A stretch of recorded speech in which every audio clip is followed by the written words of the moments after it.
Ассалаумағалейкум, құрметті отандастар, құрметті жерлестер. Бүгінгі көріп отырған бағдарламаларыңыз тіл мәселесі төңірегіндегі тақырыпты қозғап отырғандығы мені ерекше қуантып отыр.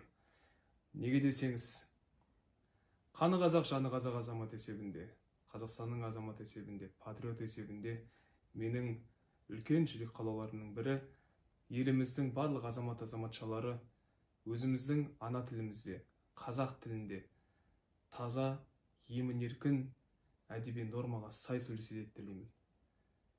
Өйткені тіпті айтылып жатады ғой, ана тілдің арын бол, ұятың боп тұрып етте өзге тілдің бәрін біл, өз тіліңді құрметте дейді. Әрине, әлемнің қаншама мемлекеттерінде қаншама халықтардың өздерінің тілдері бар. Олар өз тілдерін жақсы көреді. Олар өз тілдерін қатты баға тұтады, құрмет тұтады.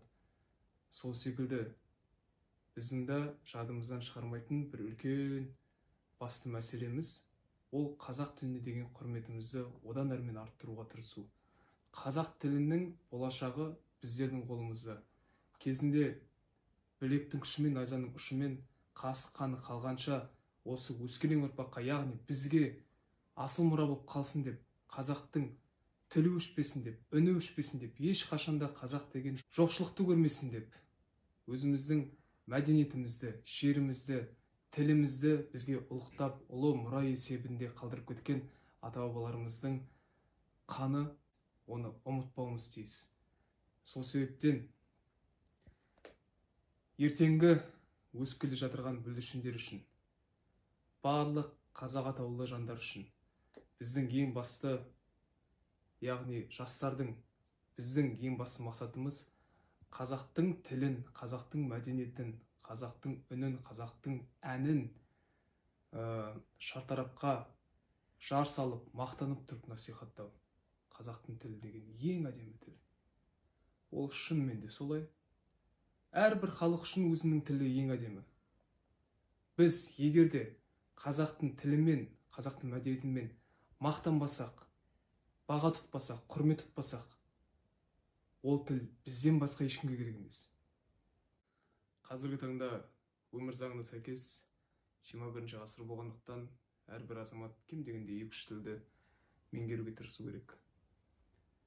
Соның ішінде қазақ баласына 2-3 тілді меңгеріп тұрған жерде өзінің ана тілін білмеу, өзінің қазақ тілін білмеу, ол үлкен ұят нәрсе.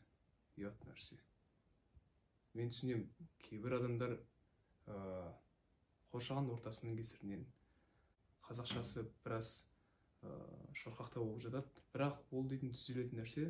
Сол себептен одан қысылмаңыздар, ұялмаңыздар, тек қана алға ілгерілеу үшін жұмыс жасаңыздар. Қазақ тілін сіз міндетті түрде жетік меңгеруге тырысуыңыз керек. Ол сіздің үлкен басты мақсатыңыз. Осы сәтті пайдаланып, мен дейтін әлемдегі барлық тыңдармандарыма рахмет еткім келеді. Менің қай мемлекеттерде концертім өтіп жатсын, Америкада, Еуропада, Қытайда, Ресейде, барлық жерде мен қазақша ән айтқан кезінде қазақ тілінде жетік сөйлемесе де, тым болмағанда әнін орындайын деп, еліміздің азаматтарына құрмет көрсетейін деген ниетпен, қазақ тіліне құрмет көрсетейін деген ниетпен орындап келіп тырысып жатады. Сол үшін барлық әлемдегі тигірстарға, тыңдармандарыма рахмет. Қазақ тілі шарықтай берсін, қазақ тілі аман болсын. Тілімізді қадірлей берейік, қастерлей берейік, жақсы көре берейік.